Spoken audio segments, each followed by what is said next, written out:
Oh, 4 topics. Welcome to Cocktails and Conversations. This is your host, Doug Crowe. We're all about helping people heal and be happy again. And even if they know they did wrong, but you treat them like a human being. I love what you do and helping others. If they don't have the right mindset, then that's a limit. You know, racism isn't something we're born with. I'm great, Doug. I'm so excited to be here.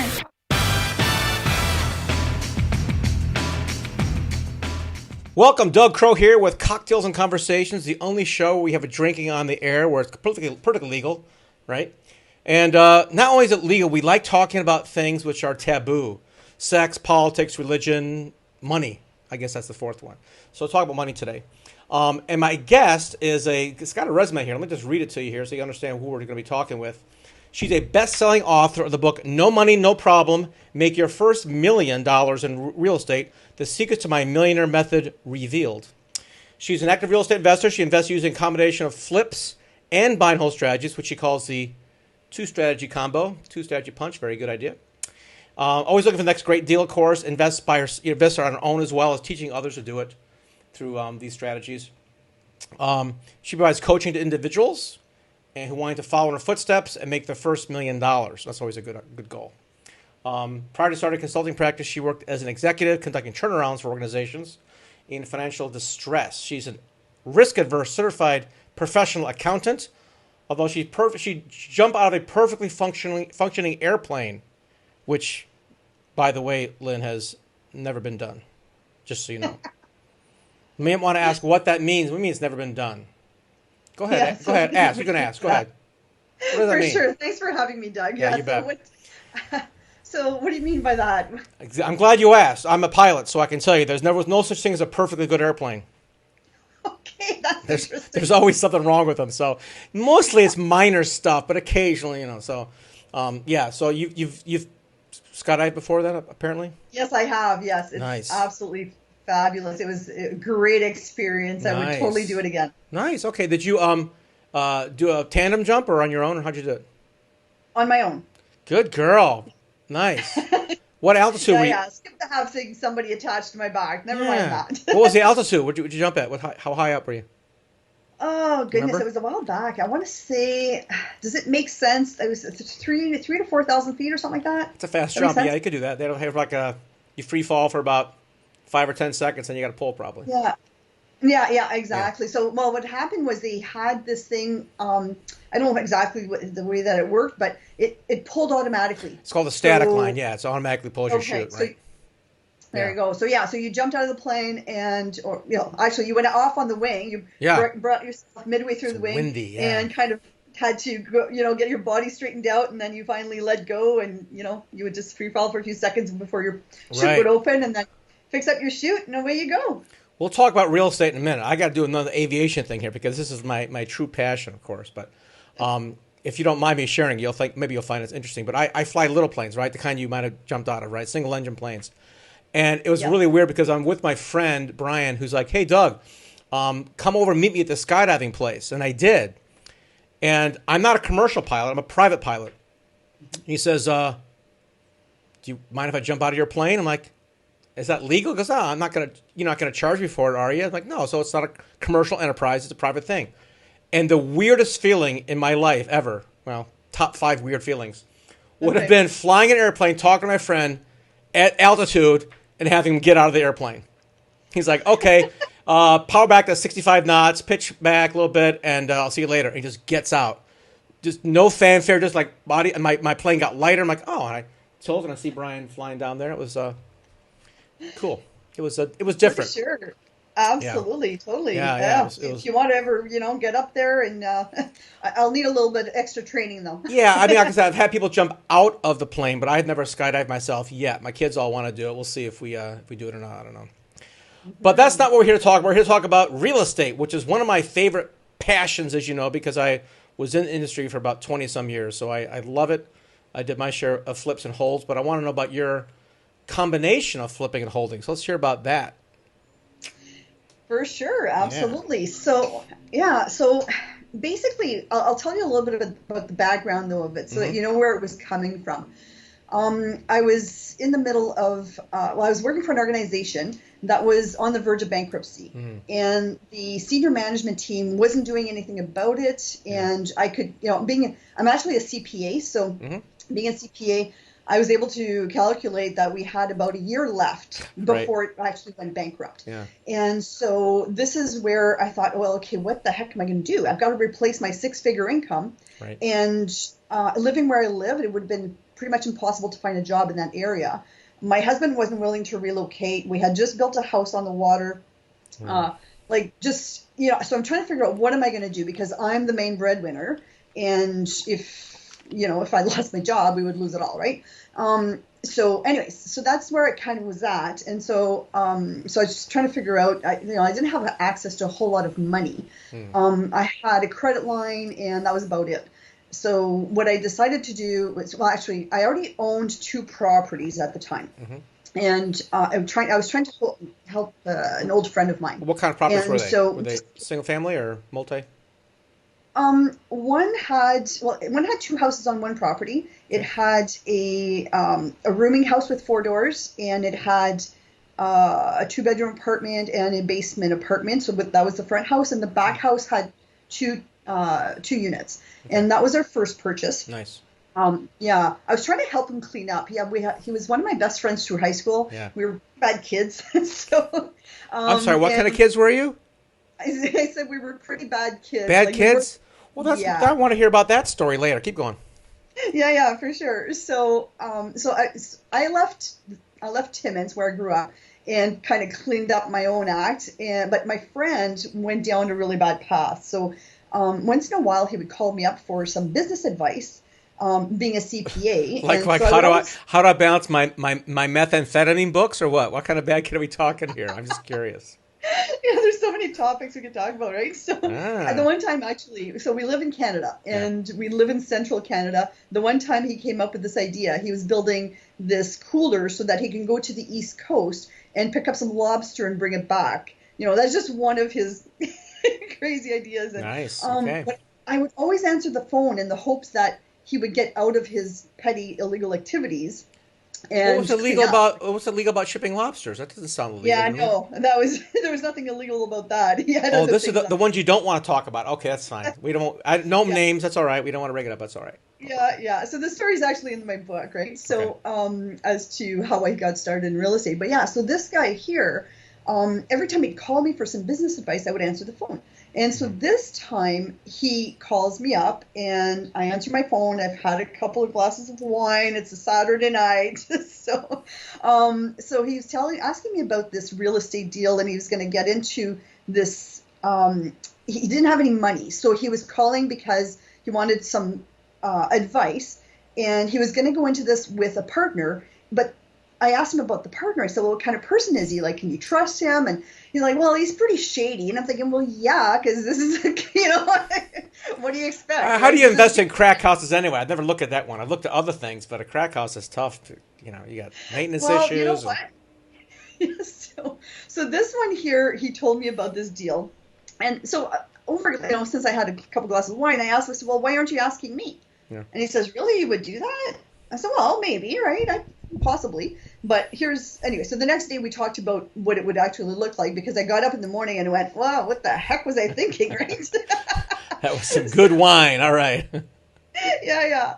So anyways, I told him, so the next day I told him, okay, here's how it's going to work. It's going to be under my name, and I'm going to give you 50% of the after-tax dollars. Your responsibilities are going to be to fix up the place, the maintenance, and take care of the tenants, and just to do property management pieces and all that fun stuff. So he agreed to that. He knew he could trust me 100% that I would do that for him. But I said, here's the deal. Anything illegal, the deal is done, right? Null and so void, that's why I was putting in my own name. Yeah. So that's how I got into investing in real estate. And yes, it was a crack house, but he knew how to deal with these people, right? It was a crack house. Oh, good guess for me. I got a gold star. Yeah, so we got this property. Were they cooking there too, or just dealing? What's going on there? Come on. They're just dealing. Oh well, that's yeah. That's all right. Yeah. Yeah. But yeah, so we cleaned it up, right? So we got rid of the crack, the dealers and all Oh, that stuff. it was. You didn't keep it that way. You put regular No, people no, in there. no. Oh, I thought you were looking for the cash tenants. Okay. No. So we cleaned it up, but we got this property for $49,000, and it was bringing in $4,500 a month in rent. Oh my gosh. So Yeah. Easy yeah, math. Yeah. exactly. So really good deal. And so that was our first one, and then we bought the second one, same deal, a crack house at the time, and so We all have our niches here. So Lynn's is I convert crack houses into the homes where you can raise your children in. Just don't have them look in the floorboards because there might be some residual stuff there. But other than that, it's okay. Yeah. That's good. right. That's right. So that's exactly what we did with those first two buildings, right? So this one here, the second one was $40,000, was a sixplex, and got that one. And after we had it all fixed up, it was worth $235. So not too bad. Pretty good return. Yeah, So, very good. yeah. So anyway. So I'm driving to Timmins. He broke the deal. He got over some peddly little thing over illegal cigarettes. I don't know about you guys, but we can't buy cigarettes off the native or off certain people. Anyways, No, we can't, there's no PC in my show. You can call them whatever you want.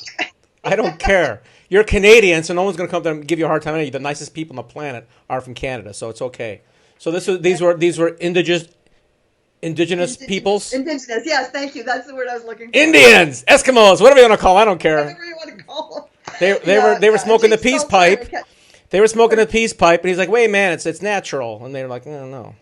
Right? Yeah. So over that, he got into a car accident, and these cigarettes were in bags. It was all over this road, and I happened to see it on the news, on the local news, and I was like, "Really, you just killed your deal over $200?" Like, so, yeah, because he was getting 50% of everything. I was just doing this for him because I wanted to help him out. Oh my right? gosh! I just wanted him to clean up so bad. And anyway, so this is what happens, and. Anyway, so I'm driving to Timmins to go and check up on my properties. I had hired a property manager to handle those two properties, and this is when I got my light bulb moment. I thought, what am I thinking? Just do more of this, right? Why not? Yeah. I turned these two properties into a whole lot of money, and so I'm driving back from Timmins after that, and I'm thinking, okay, well, I don't know what I don't know. How the heck am I going to do this? What am I going to do, right? And so I thought, okay, well, I'm going to pick up a book. I wouldn't open up a restaurant or a car dealership without knowing anything about it. Right. So here I was. I'm going, okay. So I picked up a book and read the book from back to back. And then I went, oh, it says to go to seminars. Which book was it? Which was your first one? I'll tell you mine. Take a guess. Mine was No Money Down by Robert Allen. Oh, okay. So most people's guess would be, Robert Kiyosaki with Rich Dad Poor Dad. Yeah, well, I had them on my radio show, both him and his wife. I love them. Nice people, in case you're watching, Robert and Kim. Are they? Okay, yeah, amazing. Okay. Well, that's good. The Allen story, if you want to hear it, I was actually working at a TV station. He came out as a guest. I'm making $3.10 an hour there, right? So I went to school at Northwestern, studied radio, TV, and film, and I'm working at the lighting at a Cleveland CBS station. Allen comes on, does his little interview. After the interview, I said, "Hey, Mr. Allen, man, it's a really cool thing you do here, the real estate. How do I do that?" "Well, come to my high price seminar, young man." I'm like, wait a minute, he didn't say high price, but it was like $5,000. I'm like, I make $3 here. I can't go. And to his credit, he said, "Well, go to the library and check out one of my books." So I went to the library and I checked out No Money Down by Robert Allen. This is back in the late 80s. And then I bought my own copy, read it cover to cover, and did nothing for a year. Sat on my thumbs because I was broke and afraid to make a phone call. But within a year, I bought a property, and the rest is history. But that's for another story. So you got the Kiyosaki's. Which one? The Rich Dad Poor Dad book was your first one you read? Yeah, Rich Dad Poor Dad. Yes. Yeah. And so but your story is amazing as well. Yeah, it's pretty cool that you went. Robert's funny because when I interviewed him on the radio years ago, I asked him about how his success was fine with his Velcro wallet and his real estate stuff, and then I said, "Well, tell me about like a setback, a deal didn't go well." He said, "I've never lost money in real estate."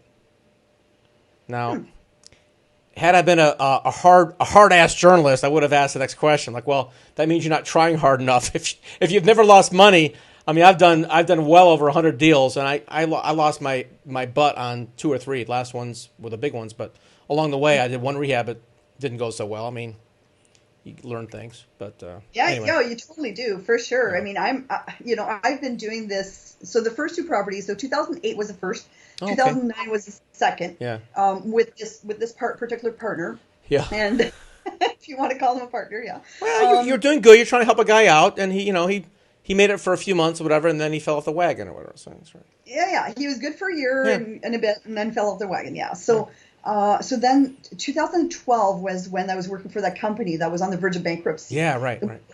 Yeah, where I decided, okay, I've got to figure this out. How am I going to replace my 6-figure income? And then decided I was all in with real estate. So then after that, so within that period, actually I read the book. And then the book set to go to seminars, so I went to seminars, and then of course seminars, right? They weren't his actually. Sorry, I shouldn't say that. I went to one of his. Yeah. And then they sold me on the next one, which was $200. Yeah. And from there, but I actually didn't end up going to the $200 one because it was like 3 months out, and I needed to act fast. So there was another free seminar that came to town. Mm-hmm. So I took that one. Do you remember who it was from? Who it was by? I know all these guys. Who was it? Do you remember? Dean Graziosi. Dean. Okay. Yeah. And so this particular program, they said it was $2,000 for the next. So there's the free one, then there's $2,000 one, and then you go to the $2,000 one, and you're like, okay, I was still saying I don't know what I don't know, and I got a few nuggets out of it, but that was it. Right. And now the next level was $40,000 US, and I thought, okay, so in my little brain, I said, okay, I don't know what I don't know. And I went to university, right? I'm a CPA, so I went to university. Right. I crammed 4 years into 3 because lost wages, right? Because I went back as a mature student. And so lost wages, all the cost of the university, the books and everything. I'm going, okay, it took me 8 years to get to 6 figures after university. So if I'm going to try to replace my 6 figures within 12 months, it's probably worth me going into my credit line, pay the $40,000, and to be able to learn this. So that's what. So I paid $40,000 US. And what was their program for $40,000? The program included 3 days of boots on the ground with a couple of coaches. Okay. So it was a group of us that were meeting up, looking at properties. In real, looking at properties. Yeah, okay. Exactly. So you go look at properties, and they would tell you what they would do if they were to flip it versus if they were going to rent it out. Yep. We went to Lowe's, and they showed us what kind of products they used. Exactly. So they shared all these spreadsheets and with us, and showed us how to contact. We contacted real estate agents. Sure. Just to discuss what it is we were looking for. And so we had 3 days of doing that kind of stuff, right? Mm-hmm. And just as if we were about to purchase any of these properties. And that was a really, really good experience for me because right after that, when I got back home, I got on the phone, I did what I had to do. Right. I contacted the bank, saw what kind of credit lines I could get to be able to have some money ups and downs and stuff like that. So I did all of that. And I managed to, within 12 months, I closed on 18 deals. There you go. So, yeah. And what size are those? Similar single duplexes, things like that? What kind of properties were they?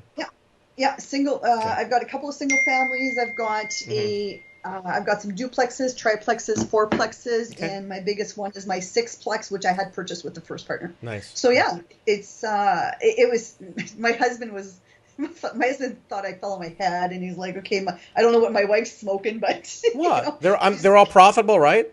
Yeah, but he's like, she's addicted to real estate. Oh my gosh!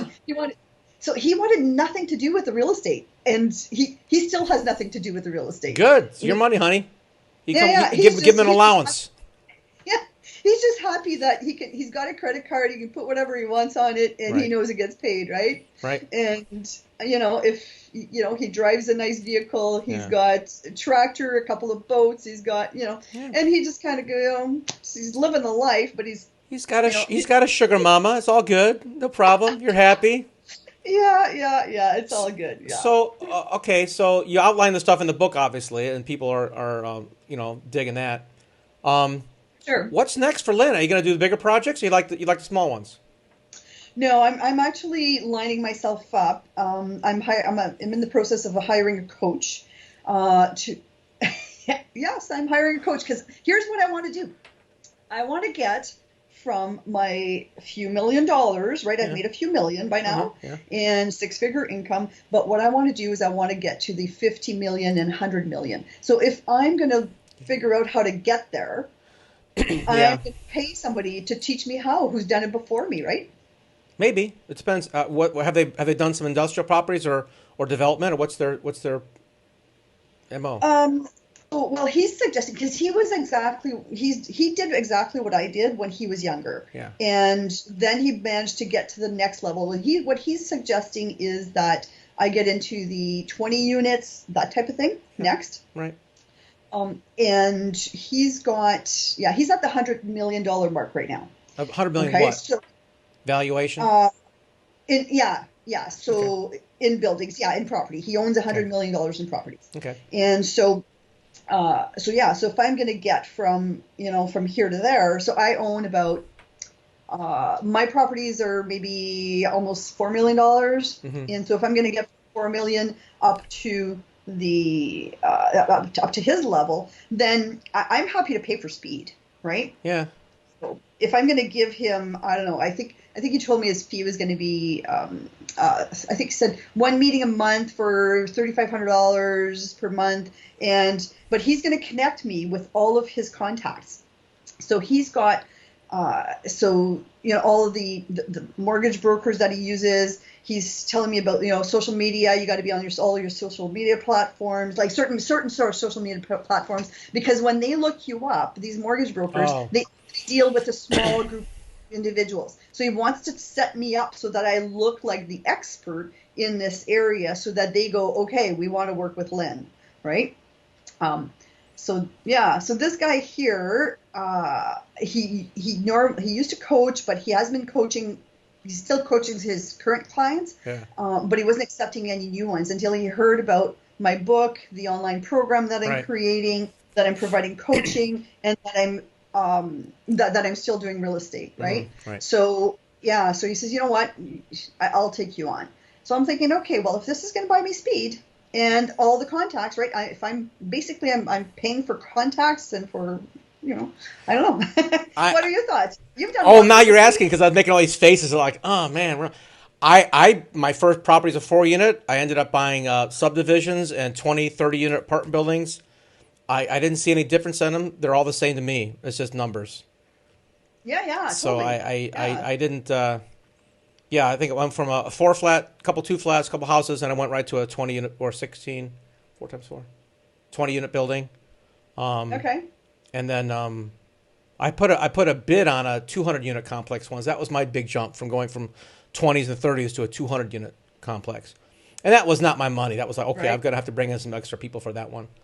And that was right when the crash happened. So I pulled out. Yes. My inspection fee on that was $50,000 just to inspect it all.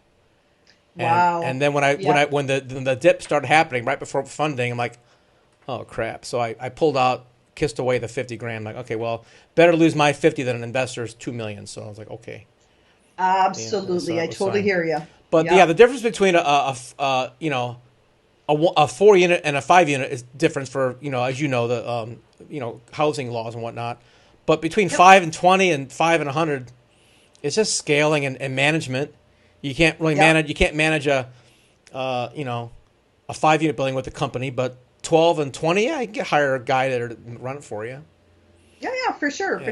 Yeah. We've got, so I've got a crew that works for me. Yeah. And because of the type of, the strategies that we use, right? We buy properties that are in need of repairs, some minor, some major, and then we rehab them. We, so we fix them up and we get them rented, and then we get them appraised, and then, we're able to pull out some money for some of the other deals, right? Right. I didn't I didn't refinance them all, but I did refinance a few to be able to do the next purchases and stuff. And so that turned, so basically that turned at first it was just to replace my $100,000 but it turned into my first $1 million, right? Yeah.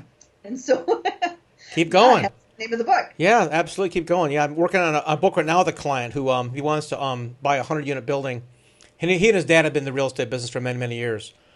And I'll let the secret out here. I'm not going to give you the title yet, but said, Daryl, so what's the purpose of the book? Is, well, I need to raise some money because I want to get 2 100-unit buildings and kind of like sit on that. And I said, well, we'll just do a book about it, and then we'll talk about how cool it is, how an average person can get involved with a big project. And we'll put a link in there, and it'll be towards your project. So it'll be, pretty much way of doing a, crowdfunding for his bigger project, right? Because he'll need a few million downstroke for that. So, awesome. Yeah. So, Lyn, you'll all appreciate this, I'm sure. But so your first property was a crack house. My second property was a convent. So it's a little difference that we have here. Is that my realtor called me up one day and said, I've got this project for you, Dad. It's like a 3-unit building, but there's a lot of bathrooms and kitchens in it. I'm like, what do you mean? Well, it's owned by the Archdiocese, and it's a convent. I'm like, what am I going to do with that? Add the paper looking for 17 nuns to rent? I mean, but I bought it. Actually, I'll tell you how I did it. You might appreciate it. I did a lease option on it, and I made a full price offer with a 6-month lease with an option to buy it. And the Archdiocese says, no, we'll do 3 months. So I reduced the price, said, okay, a 3-month lease with an option to buy it. And during those 3 months, I mean, I put people in there like in the first week, and the laundry machine was enough money to like pay like a lot. It was like $300 a month just in quarters. But the lease payments that I got from that property was equivalent to, I think, 70% of the down payment that needed. So it was almost no money down. I did the same thing with an office building where I had a 1-year lease with an option. And this was pretty cool if you want me to tell you. But it was 40% vacant. Office property is a little tough to vacant. 40% I can do it. I moved my own office in there, and since I'm in the building, it's easier for me to rent it up. So I leased it up within 3 or 4 months, and I had a 1-year rent guarantee from him. Because when I bought it at 40% vacancy, no bank's gonna want to touch it. It's like, hey, this thing is mostly vacant. I'm not gonna fund it. So I said, why don't you write a master lease to the owner, right? The owner wrote a master lease on the vacant piece, so it showed 100% occupancy. So I went to the bank; it was all leased up. But after 6 months, I fully leased it, and I had his guarantee. So he sent me a letter saying, "Hey, since you got it leased up, now I'm not going to keep making those payments." My attorney says, "Oh, yes, you are." Had nothing to do with the actual rent. It was a master 1-year lease, so all that money was the down payment for purchasing it a year later. So it was excellent. Wow, way to go, Doug. $1.3 million office building. I got it for no money down. Wow. Yeah. No, that's absolutely amazing. Yeah. I did. I have like what I call my almost home run in my book that I talked about. It was 81 units. Mm-hmm. And that one there, if I could have got that one, it would have been amazing. Yeah. So this one, I'm dealing with the selling agent, mm-hmm. because they weren't allowing any other people or whatever. Yeah, they wanted the full commission, I guess, and that's how they were doing it. And so I'm on the phone with them constantly and stuff, and I went to see the property, and I told them, I took all these pictures, and here's what's wrong with it. There's so much wrong with it, Right. And I went in the basement in the crawl space, and I said, there's just it's flooded, and there's and it's probably coming from the sewers and whatever. Anyways, I explained to him the whole situation. Right. And anyways, my property manager and I, we're both not very tall. We're smaller people, and so we're both in there in the crawl space. And anyways, there were tampons floating around. Lovely. Well, better than meth chemicals and needles, maybe. I don't know. Yeah, true. So we're going through that, and anyway, so I sent him some pictures and stuff, and he's like, well, what do you think? I'm like, I don't know, maybe 2.3 million, mm-hmm. it's 81 units there, so, and pretty much I'll rent it out. I think they had 2 vacancies or something. That's pretty good. Yeah. And anyways, so he says, well, I don't know. I said, well, okay, are there other offers in? He says, yeah, we've got they had 3 or 4 people that were putting in offers. And so I wanted to make sure I was the last offer in. And so I kept talking to them. I'm like, let's go for, we'll go for a cocktail there when I'm in Toronto at some point, blah, blah, blah, so finally I call him just before the deadline. And I said, okay, my offer's coming in there. And I said, am I going to be good at 2.5? He's like, oh, probably not. He says, so anyway, well, what about 2.6? And then I said, oh, okay, 2.7 million. I said, is probably the max my partners will go, which I didn't have any partners. Yeah. I just said, max my partners will go. I said, am I in for that amount? And he says, yeah, you should be good. I said, okay. So here comes my offer, right? I send it out. And, anyway, so I'm waiting and no answer. And I'm going, okay, jeepers, I really want this property, right? I mean, I would have paid 3.5 million for it. So, yeah. And then he says, finally, a few weeks later, he says, okay, well, it's taking some time for them. Yeah, it was taking some time because it was the bank repo and they were just taking their sweet time. Oh, it was owned by a bank? Yes. Oh, those guys. Okay, go ahead.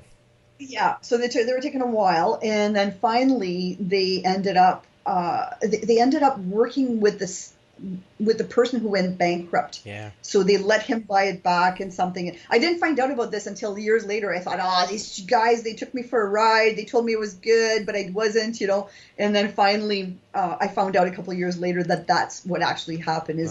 So nobody got it. They didn't get a commission out of it. Nothing happened. Yeah. So, it was worth.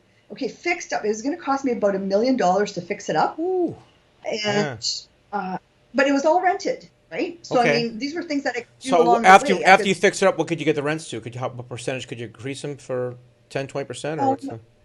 Yeah, well, here in Ontario where I live, there's rules. You can only raise rents by it's like 1.2% and stuff like that. All and right. yeah, so nothing. It's it's always under 2%. Yeah. But as people move out, you can increase the rents as you want. Right. So the places they were mainly 2-bedroom apartments. Mm-hmm. They were all renting for about $900. Okay. And so I'd be able to increase the rent by about $100 a month. For 81 units. Right. All right. Yeah. And but after how much are the expenses? You got 30-40% expense ratio on it. Yeah, about that. Yeah. And okay. So definitely worth 3.5. Yeah. Yeah. Well, okay. Yeah. Now, the appraised value. So I was talking to a banker in a commercial space, and she was telling me, she says, you know what, Lynn, you've got, she says, go private. If you're paying like, $3 million or under $3 million, she says, go private and find the money and then come back to me. And I can actually, so it's going to appraise at $6.5 million. Right. So I'm like, holy crap. Okay. This is, this is really cool. So, I managed to find somebody who would lend me the entire $3 million, like get it 2.5 plus, and then I would do the repairs as I go, over the year, and then, so that was a bummer. Those are tough. I had a similar one, much smaller thing, but it was funny because I like laughing every day, and this is laughing at myself. But I had this one house I was buying in Elmhurst, and it had a big attic, like 8-foot tall attic. Oh, I can blow out the attic and make the house like twice as big. So I put an offer and I figured out what the price was. And the realtor called me up like 2 days later saying, hey, we got somebody who wants to buy it and they'll pay you like $12,000 over what you paid for it. I'm like, yeah, but I'm going to fix it up and make like $30,000. And she says, Doug, $12,000, do nothing, $36,000, you break your back for 3 months. I'm like, all right. So at the time I didn't have the paperwork set up to just do an instant flip. So I actually had to go close at noon with myself and then close her like at 3 o'clock. So this is my very first flip, right? So I'm in there. I'm like, I'm buying it from this little old lady, and I feel like, man, I'm not going to go into closing. I just send the realtor and the attorney and to go do closing. So I sit in the parking lot waiting for the check to come out, right? So she comes out with the check about an hour and a half later. Here you go. Here's your 12 something, whatever it was, 12, 18 grand. I said, was she mad? And he said, well, she was a little bit pissed off because she saw her house sell twice at the closing table. But she's not mad at you. She's mad at the agent for not getting the higher price. I'm like, all right, that's fine. So after that, I launched this school where I taught investing. I had a classroom, an eight-week course, and had the radio show, the whole thing. So I was really into, like you, teaching real estate investing to people. Like, well, I got to show these students how cool I am. I flipped this property, made some money. Let me go take a picture of that. That was a couple years ago. So I drive over to Elmhurst. I'm driving down the road. I'm like, this is the right road. I don't see the house. What's going on? I laughed my butt off. The whole block is gone. All new townhomes were there. Oh my goodness. So the guy who bought that property, who I thought was, I made 12 grand, he made millions buying the whole block, tearing all that crap down, putting up brand new townhomes. I didn't look at what the valuation was on there, but I'm sure it was, $8, $10, $12 million division that he had put up there with these, dozen townhomes, whatever. I'm like, okay, you're not so smart after all, Doug. It was a humbling moment, right? It was good. Yeah, totally, yeah. That's great. No, I mean, we all, like me too. The second one, the sixplex that I had purchased. Actually, I think there were some people from BC, from the West Coast. British Columbia. We got that down here. We know what that means, right? Okay. So they were offering me, like, I had owned the property, the one I bought for $40,000. Hadn't really not done a whole lot to it yet. We had removed the people, the wrong people, and we had fixed up a couple of units, but that was it, right? Right. And anyways, so I don't know, I might have been in like $5,000 into it or something. And so they were offering me, I think it was $90,000 for it, and I had done nothing to it, right? And I'm going, okay, that's pretty good money, and. So I was going to do it, and then I can't remember exactly what happened, and so it didn't happen anyway. But I'm quite happy that it didn't happen, because I bought it for 40. I put 40 into it, and it appraised at 235,000. There you go. So you did much better. Although the speed of money is, don't forget to tell your students that speed counts. Like 12,000 a day is better than 36,000 in 3 months. All day long, right? All day long. But 80 into 230 is pretty darn good. I mean, that's worth the work you did, I'm sure. Yeah, and that wasn't much time there. We're talking about, and I didn't do any of the work at all, right? I don't even live in that town where I invest. I just, I just get all the other people to do it. And so that one there, it appraised in 2012 for 12 or 13. So it was only a few years. Like it wasn't not like it was like a 20-year span here, right? Yeah, right. Yeah. So very cool. that was pretty good. All right, show us your book here. Let's do the shameless plug on this thing, Lyn. Come on. What we got here? Okay, absolutely. No money, no problem. Make your first $1 million with real estate, even if you have no money. Yeah, because, I had none. Yeah, right? me neither. Right. Start with borrowing from the property, from investors, whatever. You got a lot of options, right? That's right, exactly. I use some of the bank's money, and then just credit lines and stuff like that. Yeah. And then after that, once I got to a certain point, I was able to get some of these places refinanced, right? And then use the bank's money again until I actually ran out of cash available. Yeah. There was I was working on this. I love talking about real estate. My husband hates real estate. Doesn't even want to talk about we could go on for hours. You can tell I love it because I was in it for 20 years. So I'm digging it. Keep going. Yeah. Okay, cool. So I've got so I'm into I want to say maybe my fifth deal or something like that when I was all in, right? So maybe the fifth one out of the 18 that I did in 12 months. Got it. And anyway, my contractor was really good, and so he'd walk in there. This one here we were buying for I think I paid $35,000 for it. It was a triplex. Nice. And it had squatters in there, and they had gone through walls and to access the different units and stuff like that. There were broken windows. It needed a roof. It needed a lot of work. And so my contractor was really good, though.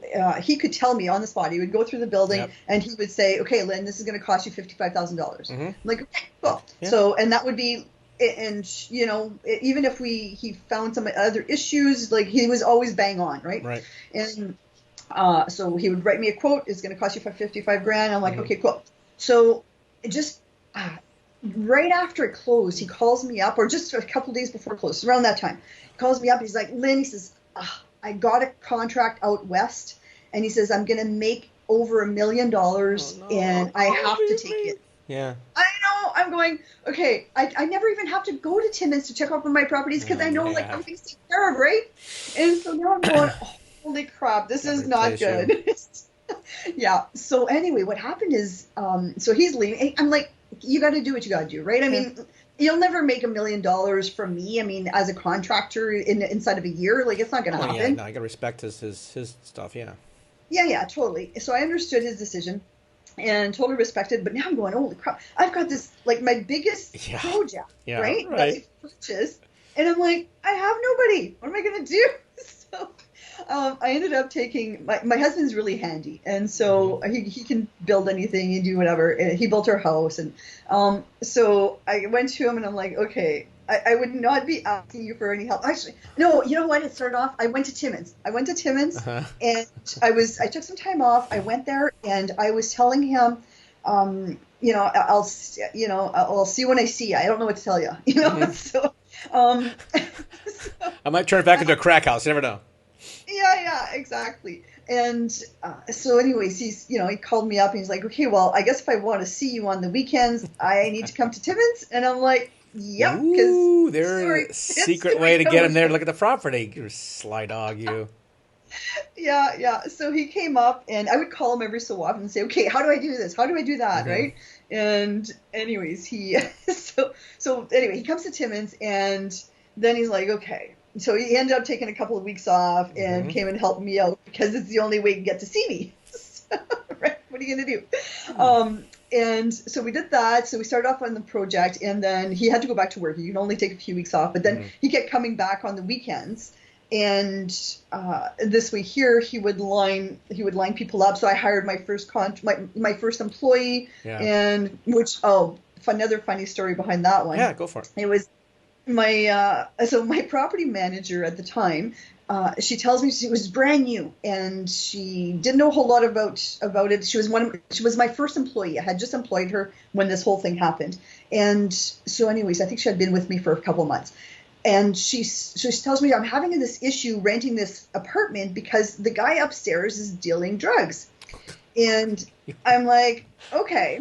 So I used to work a really in high school. When I was, 18 years old, I worked in this really scuzzy bar. I think we need to rebrand you, Lyn. I think we really need to go from the crack house rehabber or something like that. It'd be edgy. It'd be good. Seriously. I'm not even joking. I think there's a real niche there where you say, listen, because most people look at the C and B properties. Most people can't afford Class A, and most people C and B, but D properties people normally shy away from. I got a story for you on that one too with a guy with a gun. But you go ahead and finish yours up. Yeah. Well, I had a gun to my back in the bar the one time anyway, but that's for another story. Okay. All right. So I had experience dealing with these types of people, right? Or my bar days, when I was working the bar. And anyway, so I ended up, I told her, I said, well, okay, you're having this issue because of this guy. So I said, okay, let me show you how this is done. Right. So we go over to the place and I walk upstairs. And I knock at the door, right? I'm like, okay, these are people. Yeah, right. Yeah, so, they run a different business. It's, they're interpreters that are running a different business. I like your attitude. Hey, man, it's a business. Come on, Vito. It's okay. And the guy wasn't dealing anything really bad. I think he was selling pot, Oh, that's natural, so that's okay. Yeah. It's actually legal in Canada now, so. That's right. Another reason we love Canadians, yes. So anyways, so we go up there and I knock at the door and I'm like, this young fella, he's maybe, he's my son's age. He's like 25 years old or something, And he says, I said, how's it going? Is everything okay? And he's like, yeah, everything's good. And so, we're having a little bit of an issue here. I said, we're having a really hard time renting the main floor apartment. I said, apparently it seems that it's because of all of the foot traffic coming up here. And so... Yeah. Well, it's either a brothel or a crack house. Go ahead, let's hear about it. Yeah. So he says to me, he's like, what are you talking about? I said, well, okay, I know what you do for a living. You do whatever you want for a living. But right now your business is affecting my business. Yeah. So we need to figure this out, right? Right. And he's like, no, I don't do anything like that. I said, no. I said, I know what you're doing. you need to take it off the premises. You know, do whatever you want. I don't care. Right. Not here, right? Yep. So, Yeah, get in the parking lot. yeah, do what you got to do, but don't do it here. So, anyways, he says, finally, he goes, well, you know what? He says, I have to pay my rent, and so I want to work. I can't find a job, so this is what I have to do so I can pay my rent. And I'm like, okay, fine. I said, you actually really want to work? He says, yeah. I said, well, what can you do? I said, do you have any skills with construction? I can roll a good doobie. I got that skill. Yeah. So he says to me, he says, yeah. He says, I've done work, and I've done this and I've done that. And he's like, you can swing a hammer? And he's like, yeah. I said, okay, I'll pick you up at 8:30 tomorrow morning. Do you have hard toes or steel toes? And he says, yeah. He says, really? Yeah, totally. I said, I'll see you at 8:30 tomorrow morning, and we'll head out to the job site. So he was my first maintenance employee. Seriously, we need your first partner, your first property, your first full-time employee, all in the drug trade. I'm telling you, you're like a DEA snitch's dream. You could actually help out. I forget that part, but yeah, okay. Yeah, for sure. But yeah, so that's so yeah. But so I had him as my first employee, and I help people, right? I really care about trying to help people turn their lives around. And if you purchase my book, you'll see that there's a theme, right? That's right. And that book again is No Money, No Problem, available on Amazon, I'm gathering, right? Yes, correct. Okay. On Amazon, there's the paperback or the Kindle version. Mm-hmm. And at the end of the day, I just want to help people to be able to do what I've done. I figured out I was a single, starving mom, as a teenager, and cleaned up my act and so on, like I said. So, even though you're hiring some of your old friends, it's okay. That's right. Yeah, sure. No, I'm kidding. So that's what, that's what I'm all about. So even at this point, I haven't even bothered raising my price for the Kindle version, because if I can help people to be able to, like, it's I don't know, 99 cents American, I think, and $1.30 Canadian. Mm-hmm. I don't care. I just want to give it away so that people can actually, that can't afford it, can actually read this book and say, yeah, I can do this too.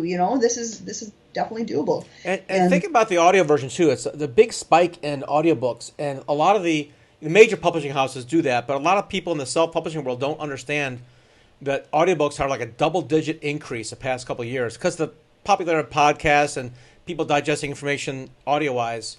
And with your sexy Canadian accent, it would be a great thing to do to narrate your book, I think. So that's just my opinion. Thanks, I appreciate that. I got to find the time to do it. That's the thing. I've got, with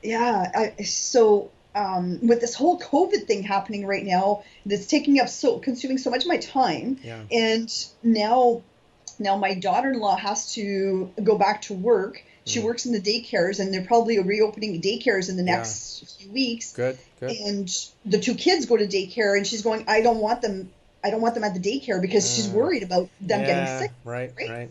So now they're trying to figure it out. And my son calls me up. He's like, Mom, what do you think? Do you think you can help out? My mom will figure it out. It's always my mom will figure it out. You're the fixer. Fixer, which could have been your criminal name, the Fixer, right? You could have been like, there we go, fix things, so don't get in my way. That's right. Great. But I just a lot of what I do is, and luckily for me, this having the real estate has allowed me. Okay, so the company that was going bankrupt, right, that I was talking about earlier, on the verge of bankruptcy, they finally moved the CEO out. Mm-hmm. They replaced the CEO, and so then they brought in this external consultant who saw some of my work, and she asked the question. She says to me, she asked some people, well, who is this person that did this presentation? And they're like, well, she's a CPA, and I had been told not to give any solutions at this meeting because they found out this consultant was coming to the meeting. And so they would just present the data, okay, just the data. Yeah. So she says, so she asked them, well, okay, who is this person? They're like, well, she's a CPA. And so she contacts me and she says, okay, so I saw all of this and I was kind of surprised that you didn't come with solutions, she says, this is the best analysis I've ever seen. And she was a bankruptcy expert. Oh, wow. And she says, I've never seen anything like it. Mm-hmm. So I'm like, okay, thank you, I appreciate that. She says, but I was kind of surprised that you didn't come with solutions. Do you know how to fix this? And I said, well, yeah. So, anyways, she says, well, okay, so how come you didn't present any solutions? I said, because I was told that, just to present the data, because it's really not the time to be providing the solutions at this point. How big was this company that they don't want to see? Okay, so we're talking about 5,000 employees across Canada, right. 50 some odd sites, right? So there's pride in these people, yeah. Whatever. Was it so anyways, privately held or family owned, or what was their story? This one here is a not-for-profit. Oh, even better. And okay. they were running like $7 million in deficit per year, that kind of thing. It was pretty crazy. Okay. Yeah. So this consultant, we were on the phone for like 2 hours, and because she's asking me like, how would you fix it?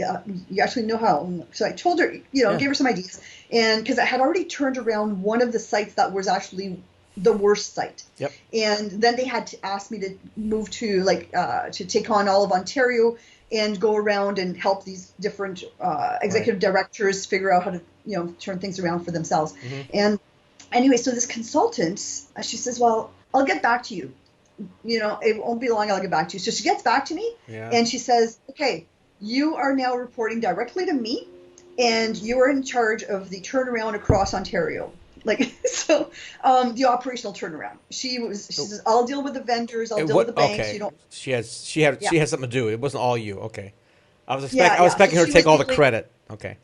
But the actual operational turnaround, it was all me and my partner. That I picked somebody, and my partner and I went around across Ontario, and for the operations, she was preparing for bankruptcy. Yeah. Whereas once she found out that there was a solution, put Lyn in charge and let her do her thing, right? So you saved the company? She told me.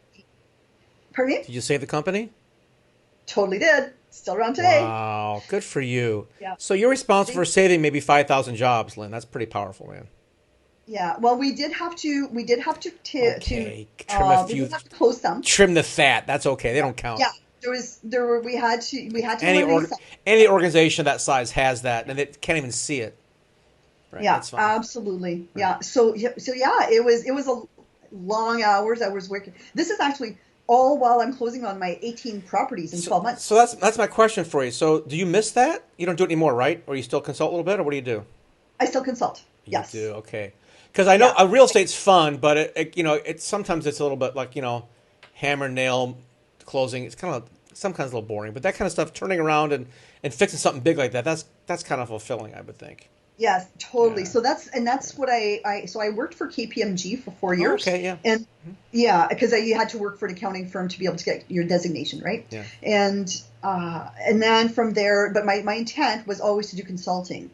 And I did some consulting through KPMG, and then I decided, okay, I need a few of these under my belt, to turnarounds to be able to make my name and all that. So I did a small organization. It was it had a little bit under 100 employees. It was in one city, and it had multiple sites across the city, and it had before and after school programs. Nice. And it was a French cultural center. So yes, I speak French as well. Oh, okay. Yeah. So I was doing this turnaround. They were on the verge of bankruptcy, and my sister-in-law today, who was actually not my sister-in-law back then, was a partner at KPMG, and she says, Lyn, you can't do this one. Don't touch it. She says, it's going to go under your supervision, because you're going to go in there as an executive director, and it's not going to survive. And I'm like, I can see it. I know what I can do with it. And she says, really, Lyn, I really don't think you should do this one. Wait for a better one. And I'm like, no. So anyway, I went in and I did the turnaround. They did. We increased revenue. Their accumulated deficit was as much as their yearly revenue. Somebody Wait, deep. Deficit was as much as the revenue. That means zero. That's basic math here. Wow. So they had it was just like their revenue was $450,000 a year, and they had an accumulated deficit of $450,000. So So We're that's losing not money, but good. we make it up in volume. Yeah, I got it. Okay. Yeah. Yeah. So, but there was somebody with deep pockets that kept signing off on the credit line that they had at the bank. Yeah. But finally he said, I can't anymore. You know, Yeah. it's just getting deeper and deeper, and we're never going to get out of this. And so I'm going to Craziness. bite the bullet. Wow. And this is when they hired me.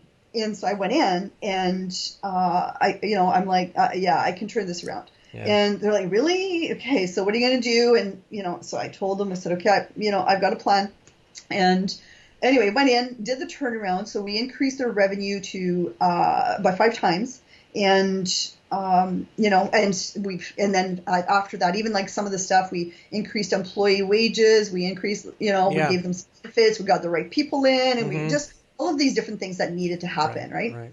And anyway, so we turned that one around, and then I thought, okay, well, now I'm getting a little bored, right? So what's next? And this is when I went to work for that other organization, and I knew that one of the area they were giving me was on the verge of like that particular area was on the verge of bankruptcy. Nice. And so went in there, fixed that, and that's when they asked me, to do all of Ontario, and yeah. Beautiful. Turnaround Pro. So, folks, if you're looking to turn your company around, know someone's about to lose it all, Lyn Lebeau is your gal. Or if you wanted to invest in real estate, pull the book up again, Lyn. Let's go ahead and plug the book one more time. Absolutely. No Money, No Problem. Available on Amazon by Lyn Lebeau, right? I'm pronouncing your last name correct? Lebeau, yes. I don't have the French accent. I do not have Lebeau. Lebeau. So you can put that on. Thank you so much. It's great talking to you today. I want to make sure we're got your stuff there. I'll make sure you put your website or something down in the comment section here. And any last advice for anybody who's got to turn around a business or want to invest in real estate? Okay, so turn around a business. Don't wait until you can't afford me to call me. That's right.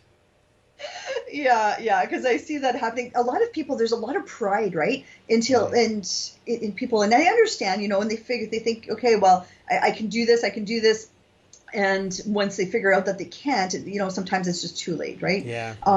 And so make sure, if you're having difficulty, get a hold of, get somebody to help you out who's been there, who's done that, and to be able to figure out how to get you out of that situation before it's too late. Don't wait.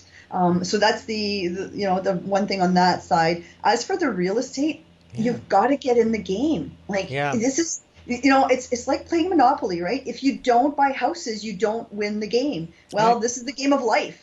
Right? If you don't buy houses, if you're wanting to make your millions, if you don't buy houses, 90% of the millionaires got there through real estate. Right? That's a quote by, I can't remember who, but it's in my book. So I quote that because it's true. And so, and I got there that way. There's no way on earth, because we're not, unless you're a tech startup or something, maybe, but the common person, real estate's really the only game in town for the common person. I agree, for sure. Exactly. So you've got to get into the game. Got to get in the game, and it's never too late to get started. Right. Absolutely. So So these are my main things, and there's a lot of people are afraid to get in. Read the book. I have a section in the book that on fear, right, and why we have fear, why we're afraid. Right. And so, there's this little part of your brain is called the amygdala, and it creates a fight or flight response. Yep. Well, it's got no room in real estate unless you're, dealing with drug dealers, and you got. Yeah, well, you've got some experience all around the horn there, I think. Yes. Yeah. So, or falling through a floor that's, because you're going through this. Now we both have lots of stories. I'm sure we could share a lot more later. Maybe we'll hop on a call again in a few months. Lyn, it'd be great to share some more of our trials and tribulations in the real estate world. There's a lot of them out there. Oh, there's so much. Yeah, for sure. Okay. It's been a lot of fun chatting with you. Great. I'm looking forward to chatting again. All right. Thank you very much. This is Cocktails and Conversations with real estate investor and turnaround consultant, Lyn Lebeau. Thank you very much for joining us today. Appreciate it. Thanks. I really appreciate being on. You bet. Okay. Take care.